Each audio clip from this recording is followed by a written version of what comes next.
ओम शांति। 23 फरवरी 2023। बाबा के महावाक्य। मीठे बच्चे, तुम्हारा फर्ज है एक दो को बाप और वर्षे की याद दिलाकर सावधान करना। इसमें ही सबका कल्याण समाया हुआ है। प्रश्न: तुम बच्चे किस एक गुह्य राज को समझते हो जो कोई साइंसदान भी नहीं समझ सकते? उत्तर: तुम समझते हो कि आत्मा अति सूक्ष्म स्टार है, उसमें ही सब संस्कार भरे हुए हैं।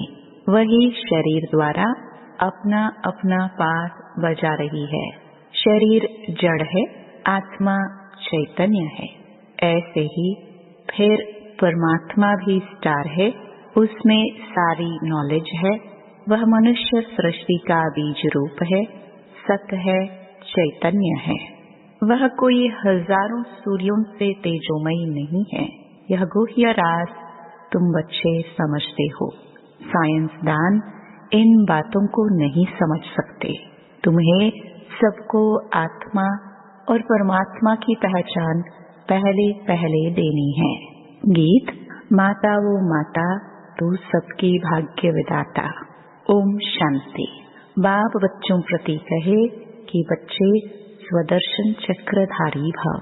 यह बाप ने बच्चों को सावधानी दी। बच्चों को भी एक दो को सावधानी देनी है। बाप को याद करने से झट वह नशा चढ़ जाता है। स्मृति दिलाने के लिए एक दो को सावधान करना है। जैसे आपस में मिलते हैं तो नमस्ते आदि करते हैं न, परंतु उनसे कोई कल्याण नहीं होता है। कल्याण तब होगा जब तुम बच्चे एक दो को सावधानी देंगे। स्वदर्शन चक्रधारी अक्षर में सब कुछ आ जाता है। बाप का परिचय, मर्तबे का परिचय, चक्र का भी परिचय आ गया। तो एक दो को सावधानी देना पहला फर्ज है। याद कराने से खबरदार हो जाएंगे। घड़ी घड़ी एक दो को सावधान करना है। बाप और वर्षे को याद करते रहो। स्वदर्शन चक्रधारी हो, अपने को अशरीरी समझ अशरीरी बाप को याद करते हो। याद अर्थात योग। योग से ही तुम्हारी निरोगी काया बनती है। यह अभी का पुरुषार्थ है। अंत में जब एकदम कर्मातीत अवस्था हो जाएगी तब निरोगी बनेंगे। अभी तो पुरुषार्थी है। अभी बाप बैठ बच्चों को समझाते हैं, क्योंकि जानते हैं सभी बेसमझ हैं। जब देवताओं आदि की पूजा करते हैं, उन्हों के ऑक्यूपेशन का कोई को पता नहीं है, तो तुमको समझाना है। हम सबकी बायोग्राफी बता सकते हैं। पहले तो मुख्य परमपिता परमात्मा को जानना है। उसमें भी बहुत मनुष्य मूंझते हैं, कहते हैं परमात्मा का कोई नाम रूप नहीं है। तो पहली मुख्य बात है आत्मा परमात्मा का भेद और ज्ञान बताना। यह तो जानते हैं सब आत्मा है। पुण्य आत्मा पाप आत्मा कहाँ जाता है? पाप परमात्मा नहीं कहेंगे। पतित दुनिया है ना, परमात्मा तो पतित नहीं होता। इसलिए मनुष्य को पहले आत्मा को जानना है, क्योंकि आत्मा का ज्ञान कोई भी मनुष्य में नहीं है। आत्मा ही सुनती है, आत्माएं खाती पीती सब कुछ करती हैं इन ऑर्गन्स द्वारा। आत्मा का रूप क्या है? कहते हैं चमकता है भ्रकटी के बीच में अजब सितारा।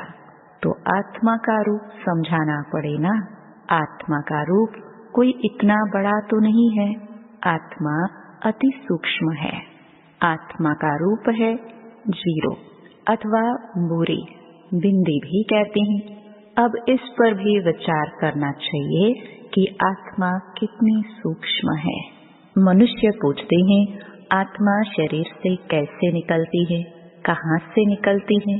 कोई कहते हैं कि खोपड़ी से निकलती, कोई कहते आंखों से निकलती, क्योंकि दरवाजे तो बहुत है ना। परंतु आत्मा है क्या चीज, यह जानना बड़ा वंडरफुल है।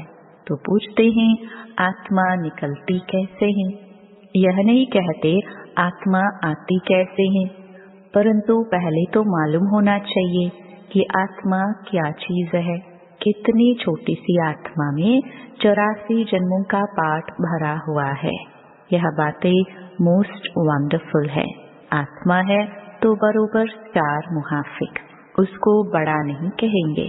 एरोप्लेन ऊपर जाने से बहुत छोटा दिखाई पड़ता है, परंतु आत्मा बड़ी नहीं होती, उनका तो एक ही रूप है। तो पहले पहले आत्मा को जानना चाहिए। मैं आत्मा कैसे इस शरीर में प्रवेश करता हूँ। भल कोई कोई को साक्षात्कार होता है, जैसे स्टार है, उस छोटी सी आत्मा में सब नॉलेज भरी हुई है। आत्मा है एक ही, यह बड़ा वंडर है। परमात्मा के रूप का भी किसको पता नहीं है। वास्तव में जैसी आत्मा है वैसे ही परमपिता परमात्मा है, वह भी बाप है। भल यहाँ बाप और बच्चा छोटा बड़ा होता है, परंतु आत्मा छोटी बड़ी नहीं हो सकती। आत्मा और परमात्मा के रूप में कोई भेद नहीं है। बाकी दोनों के पाठ में संस्कारों में भेद है। बाप समझाते हैं, मेरे में क्या संस्कार है, तुम आत्माओं में क्या संस्कार है।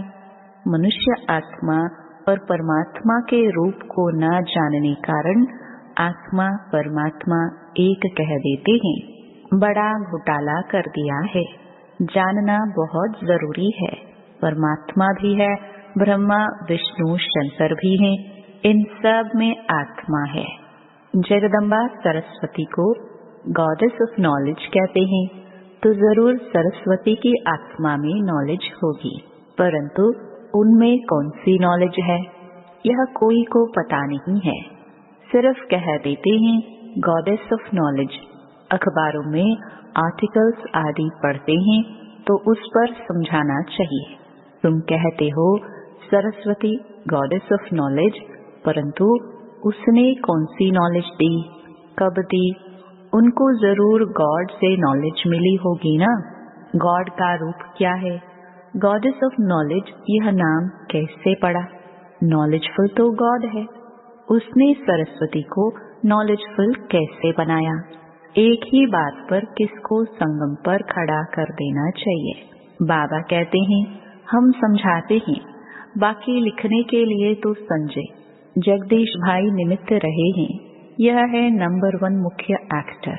यह तो बाबा के साथ राइट हैंड होना चाहिए, परंतु ड्रामा की भावी ऐसी है जो इनको दिल्ली में भी रहना होता है। कल्प पहले वाला पाठ है, अर्जुन का नाम मुख्य गाया हुआ है। अब तुम बच्चे हर बात का अर्थ समझते हो। पहले पहले तो आत्मा और परमात्मा को समझना है। बाप ने बच्चों को समझाया है, आत्मा स्टार है, उसमें सारी नॉलेज कैसे भरी हुई है यह कोई साइंसदान भी समझ नहीं सकेंगे। आत्मा में ही सब संस्कार रहते हैं। अब आत्मा तो स्टार है।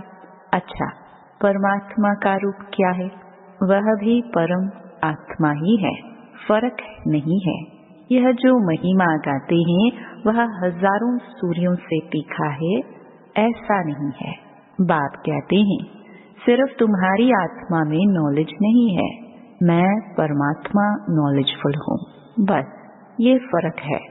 माया ने तुम्हारी आत्मा को पतित बना दिया है, बाकी कोई दीवा नहीं है, बुझा हुआ है।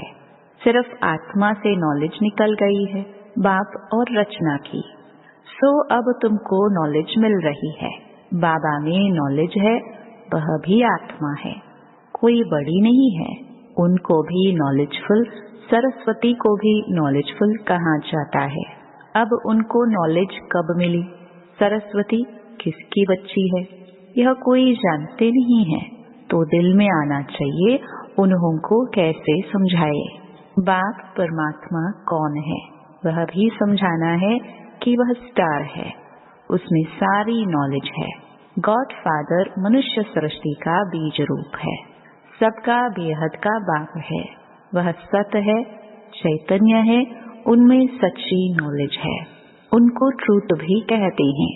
और कोई में सच्ची नॉलेज है नहीं। रचयिता एक बाप है तो सारी रचना की नॉलेज भी उनमें ही है। झाड़ का बीज रूप है ना। आत्मा तो चैतन्य है, शरीर तो जड़ है। जब आत्मा आती है तब यह चैतन्य होता है। तो बाप समझाते हैं मैं भी वही हूँ। आत्मा छोटी बड़ी हो नहीं सकती।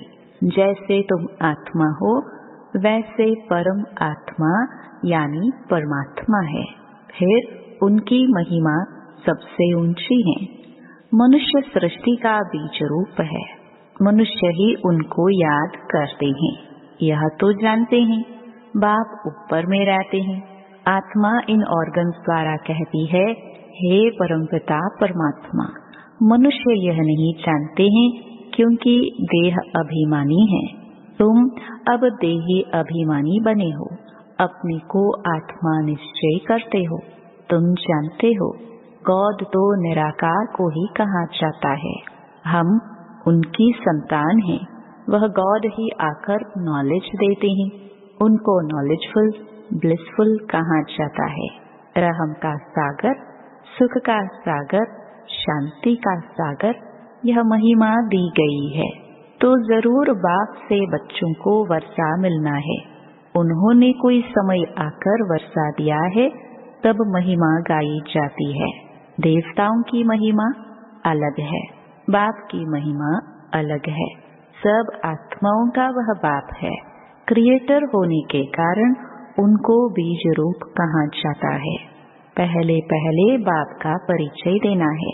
शास्त्रों में दिखाते हैं अंगुष्ठे मिसल है। हम कहते हैं वह ज्योतिर्बिंदु है। चित्र भी बनाया है परंतु इतना बड़ा तो वह है नहीं, वह तो अति सूक्ष्म है। तो क्या समझाए? तुमको कहेंगे चित्र में इतना बड़ा रूप क्यों दिखाया है?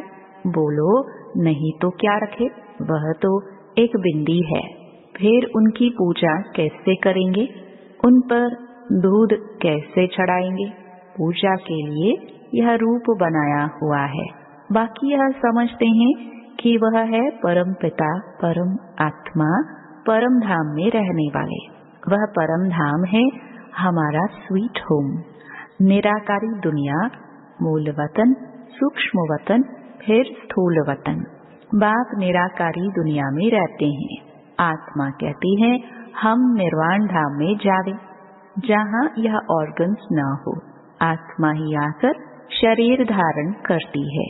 अब यह कैसे समझाए कि आत्मा कहाँ से जाती है? यह तो जानते हैं पिंड में आत्मा प्रवेश होने से चैतन्य बन जाती है।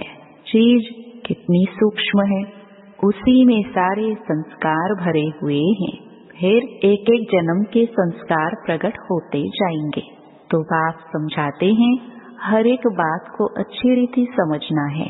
सरस्वती की बात पर भी समझा सकते हैं वह किसकी बच्ची है। इस समय तुमको तो गॉडेस कह न सके। सरस्वती है ब्रह्मा की बेटी, तो जरूर वह भी गॉड ऑफ नॉलेज ठहरा। ब्रह्मा के मुख कमल से दिखाते हैं ज्ञान दिया, तो ब्रह्मा का भी नाम है ना। इस समय तुम हो ब्राह्मण। भल आत्मा प्योर होती जाती है परंतु शरीर तो प्योर हो नहीं सकता, यह तमो प्रधान शरीर है। तो बाप समझाते हैं बच्चे एक दो को सावधान कर उन्नति को पाना है। बाप और वर्षे को याद करते हो, स्वदर्शन चक्र को याद करते हो।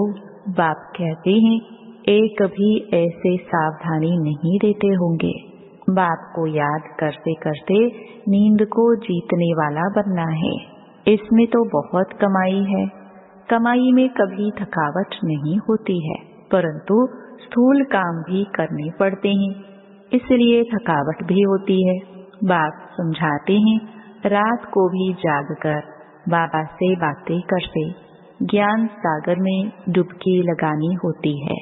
जैसे एक जानवर होता है पानी में डुबकी लगाता है, तो ऐसे डुबकी मारने से विचार सागर मंथन करने से देखते हैं कि बहुत पॉइंट्स आती है, कहाँ कहाँ से निकल आती हैं। इसको कहा जाता है रात को जागकर ज्ञान का विचार सागर मंथन करना। मनुष्य बिल्कुल ही नहीं जानते हैं, उनको समझाना है। बाप ज्ञान का सागर है, उनसे वर्षा मिलना है। जो आदि सनातन देवी देवता धर्म वाले सतयुग में थे, उनको जरूर वर्षा मिला होगा ना। अब सारी राजधानी को वर्षा कैसे मिला? कलयुग से सतयुग होने में देरी तो नहीं लगती। रात पूरी हो दिन होता है। कहाँ आयरन एज्ड वर्ल्ड दुखधाम, कहाँ वह सुखधाम। ब्रह्मा का दिन और ब्रह्मा की रात, कितना फर्क है। अभी गॉड फादर से तुमको नॉलेज मिल रही है। सरस्वती क्या करती थी किसको पता नहीं, बस गॉडेस ऑफ नॉलेज सरस्वती का चित्र मिला और खुश हो गए। तो उनको सावधान करना पड़ता है, परमात्मा का परिचय देना पड़े। फिर ब्रह्मा विष्णु शंकर का भी परिचय देना है। बाप ने आकर यह नॉलेज दे नर से नारायण बनाया है। बड़ा युक्ति से हर एक का ऑक्यूपेशन बताना है। सरस्वती भी ब्रह्मा मुख वंशावली है, तो जरूर परमपिता परमात्मा आया, उसने ब्रह्मा द्वारा मुख वंशावली रची। पहले पहले नॉलेज किसको दी? कहते हैं कलश सरस्वती को दिया, बीच से ब्रह्मा को गुम कर दिया है। यह किसको पता नहीं है कि ब्रह्मा तन में आकर माताओं को कलश दिया है, तो जरूर ब्रह्मा भी सुनते होंगे ना। ब्रह्मा के हाथ में शास्त्र भी दिखाते हैं। ब्रह्मा की मत मशहूर है, तो वह भी सभी वेदों शास्त्रों के सार की मत देता होगा। ब्रह्मा द्वारा शिव बाबा समझाते हैं, ब्रह्मा कहाँ से आया, यह रथ कहाँ से निकला, कोई नहीं जानते। बाबा ने अभी बताया है जो तुम समझा सकते हो। अच्छा, मीठे मीठे सिखिलदे बच्चों प्रति माता पिता बाप दादा का याद प्यार और गुड मॉर्निंग। रूहानी बाप की रूहानी बच्चों को नमस्ते। धारणा के लिए मुख्य सार। पहला, रात को जागकर ज्ञान का विचार सागर मंथन करना है। ज्ञान सागर से डुबकी लगानी है। बाप को याद करते नींद को जीतने वाला बनना है। दूसरा, स्वदर्शन चक्र फिराते रहना है। आपस में बाप और वर्षे की याद दिलाते एक दो को सावधान कर उन्नति को पाना है। वरदान, स्वयं को संगमयुगी समझ व्यर्थ को समर्थ में परिवर्तन करने वाले समर्थ आत्मा भव। यह संगम युग समर्थ युग है, तो सदा यह स्मृति रखो कि हम समर्थ युग के वासी, समर्थ बाप के बच्चे, समर्थ आत्माएं हैं। तो व्यर्थ समाप्त हो जाएगा। कलयुग है व्यर्थ। जब कलयुग का किनारा कर चुके संगम युगी बन गए, तो व्यर्थ से किनारा हो ही गया। यदि सिर्फ समय की भी याद रहे तो समय के प्रमाण कर्म स्वतः चलेंगे। आधा कल्प व्यर्थ सोचा, व्यर्थ किया, लेकिन अब जैसा समय जैसा बाप वैसे बच्चे। स्लोगन, जो सदा ईश्वरीय विधान पर चलते हैं वही ब्रह्मा बाप समान मास्टर विधाता बनते हैं। ओम शांति।